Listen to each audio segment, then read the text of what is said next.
Welcome to the Deep Dive Learner. So I want you to picture a time-lapse camera, right? Okay. But not one pointed at a sunset or, a blooming flower or something. This camera is hooked up to an incubator in a highly sterile fertility lab. Right. And it's filming this microscopic cluster of human cells dividing every few minutes. And today, that specific footage is going to completely flip, everything we thought we knew about the father's role in making a baby. It really does. Because, for decades, the entire narrative around fertility, and especially IVF, has placed the burden almost squarely on the shoulders of the female patient. Oh, absolutely. We look at her age, her ovarian reserve, the intricacies of her hormone panel. She undergoes weeks of these intensive injections. Yeah, and the invasive retrieval surgery. It's a lot. Exactly. And the male partner's role, historically, it was basically just supply a sample in a cup down the hall and wait in the waiting room. Which feels wild, honestly. Right. When you consider it takes two distinct sets of biology to actually make this happen.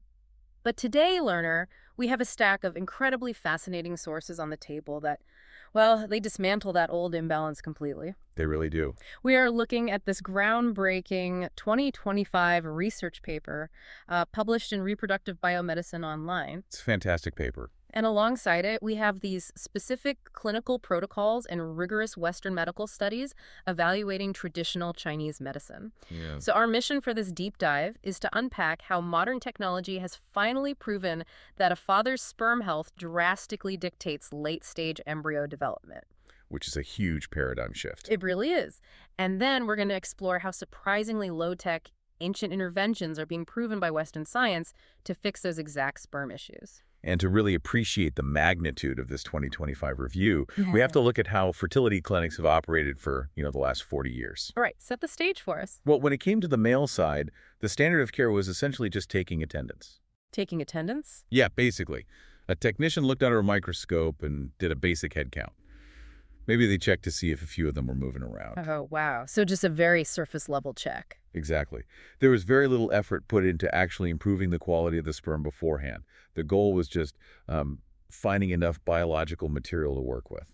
But this new review of 9 high-quality studies, which covers over 26,000 embryos, changes that entire philosophy. It changes everything. So let's talk about how they tracked those 26,000 embryos. Because the technology here, it's the key to why we were flying blind for so long. It is. We're talking about continuous time-lapse monitoring inside the incubator. Right. Because before this, my understanding is that embryologists had to physically take the petri dish out of the warm, safe incubator, right? Yeah, they had to pull it out, put it under a microscope, quickly look at it, and then rush to put it back. Which sounds incredibly stressful for a developing embryo. Oh, it is. It exposes them to changes in temperature, light, even pH levels. Yeah, geez. And because you can only risk taking them out, maybe once a day, embryologists only ever got a snapshot. Right, like a single photograph instead of a movie. Exactly. A lot happens between Tuesday morning and Wednesday morning that they simply never saw. But with continuous time-lapse, cameras built directly into the incubators. The embryos are left completely undisturbed. That's what researchers can now track the exact hour and minute an embryo divides from 2 cells to 4, from 4 to 8, and so on. They created a literal movie of human development. And watching that tape back, learner, provided the ultimate aha moment for these researchers, because they saw a very distinct division of labor that we never fully appreciated before. We really didn't. During the first 3 to 4 days, when the embryo is just a few cells, the mother's egg is entirely running the show. Yes. The quality of the sperm barely registers during this initial phase. Which makes sense biologically. The female egg is an absolute powerhouse of a cell. It's huge, right? It's massive compared to a sperm. And it is packed with all the initial cellular energy. The mitochondria, the proteins, the biological machinery needed to kickstart those first few cell divisions. So the embryo is essentially coasting entirely on the mom's stored resources. Right. The sperm acts merely as a key to unlock the process, but its genetic payload isn't truly activated yet. It makes me think of a relay race. Oh, I like that analogy. Yeah, like the egg is the starting runner. It comes out of the blocks, carrying the baton through those early divisions for the first 3 to 4 days. Hmm. But then, right when the embryo needs to hit this critical milestone, becoming a complex, multi-layered structure called a blastocyst, which is actually ready to implant in the uterine wall. Right, that crucial day 5 or day 6 stage. Yeah, right then, the sperm has to take the baton for the anchor leg. And the time-lapse cameras proved exactly what happens when you have a weak anchor runner in that relay. Tell me. Well, around day 3 or 4, Mm-hmm. what we call paternal genome activation occurs. The embryo suddenly has to start reading the father's genetic instruction manual to figure out how to keep growing. So the dad's DNA finally steps up to the plate. Exactly. And if the dad's sperm had a low count or poor swimming ability, what we call motility, the time-lapse footage shows the embryo literally slowing down. Wow.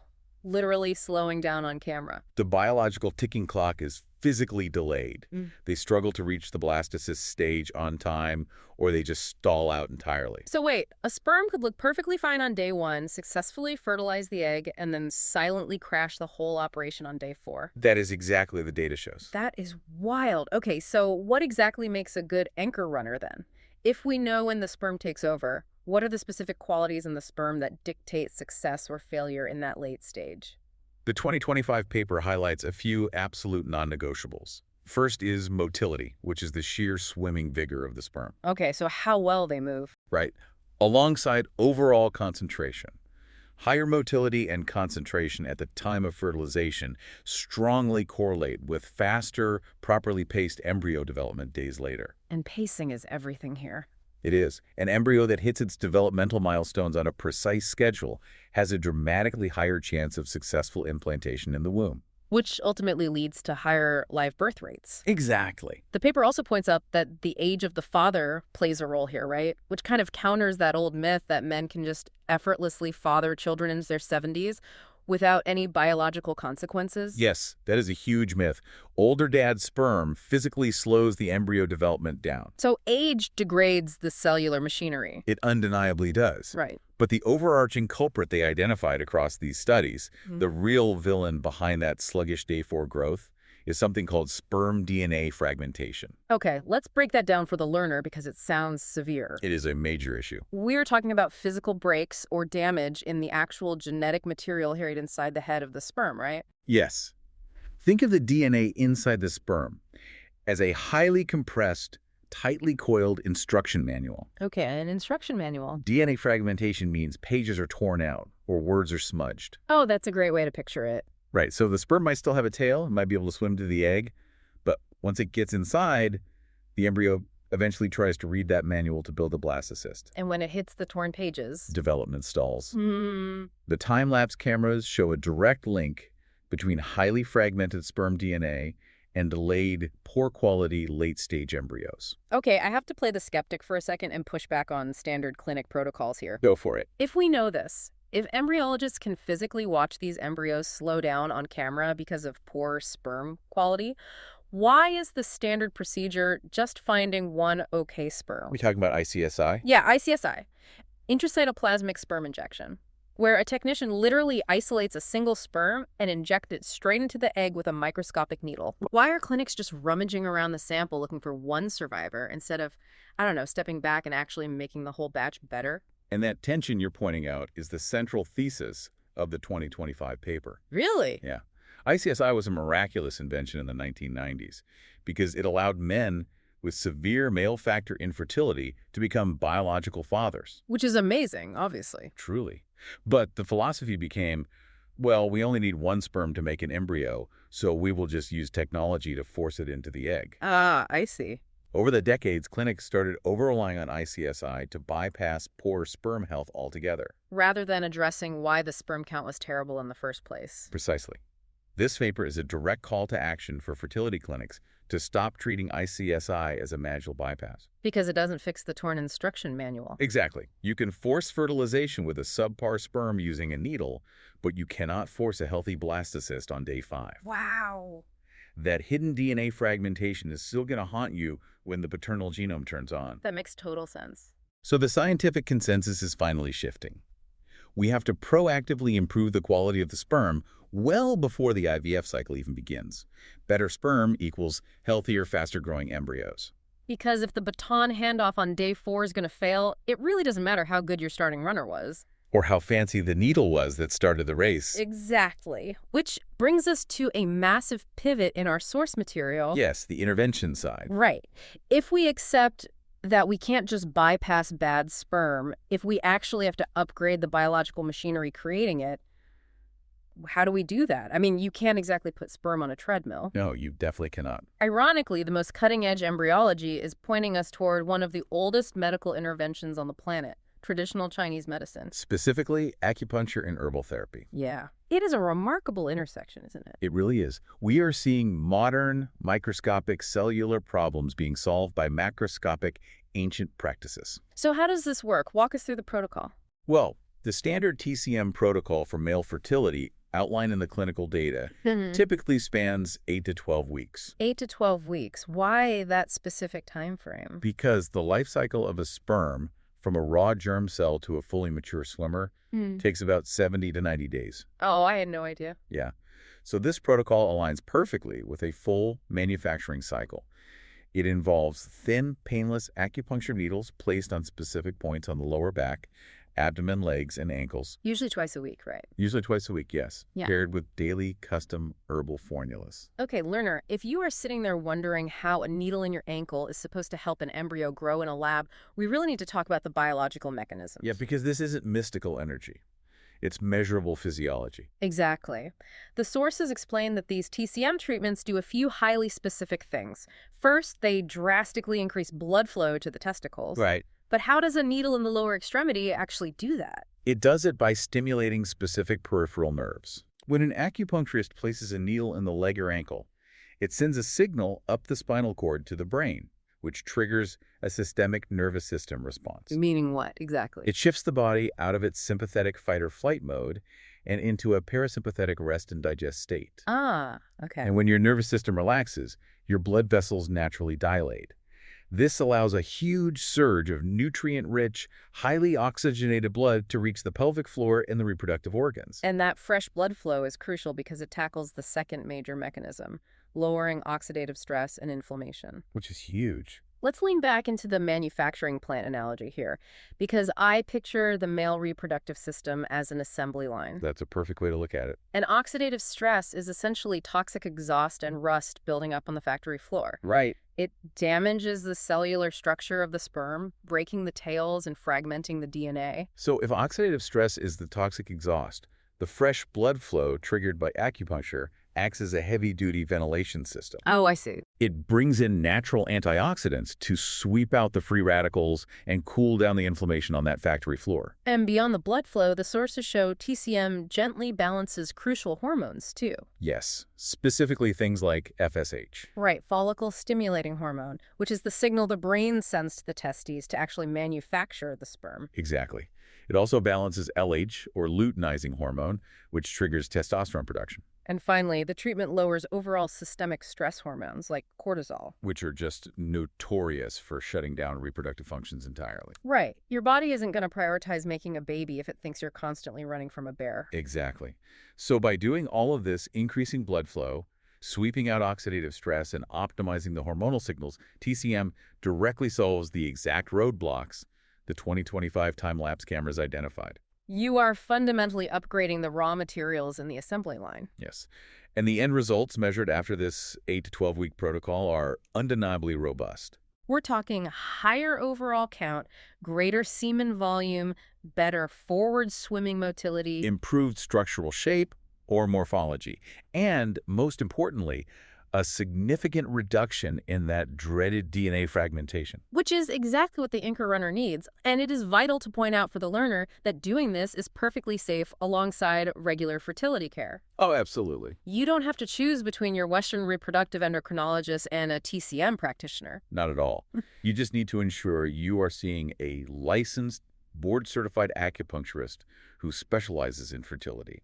And, keep your medical doctor in the loop. Right, they absolutely work best synergistically. Western medicine provides the high-tech monitoring and the precise retrieval and fertilization techniques. While Eastern medicine provides the physiological optimization of the raw materials before the procedure even starts. Exactly. Okay, I have to jump in here, though. Sure. Because whenever I hear the word acupuncture, the skeptical part of my brain instantly screams, placebo effect. Sure, it's a common reaction. Right. Because let's say a guy is totally stressed out about IVF. He goes to a clinic twice a week, lies in a quiet, dimly lit room for an hour, maybe listens to some ambient music. That sounds relaxing.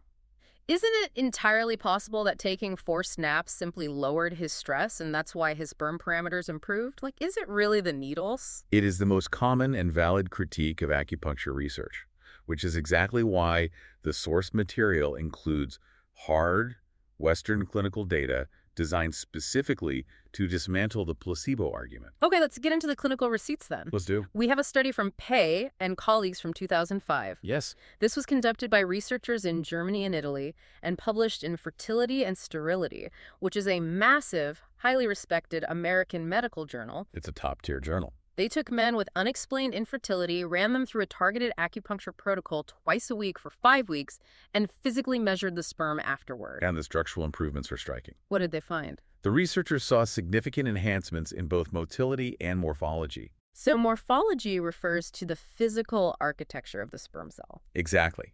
They noted far fewer structural defects in the head and the tailpiece. Wow. And you cannot simply placebo your way into changing the microscopic cellular architecture of millions of sperm cells. That's a great point. That requires a fundamental shift in the biological manufacturing process. But the absolute nail in the coffin for the placebo argument is the Dieterle study from 2009. Yes, also conducted by Western researchers in Germany. Tell us about that one.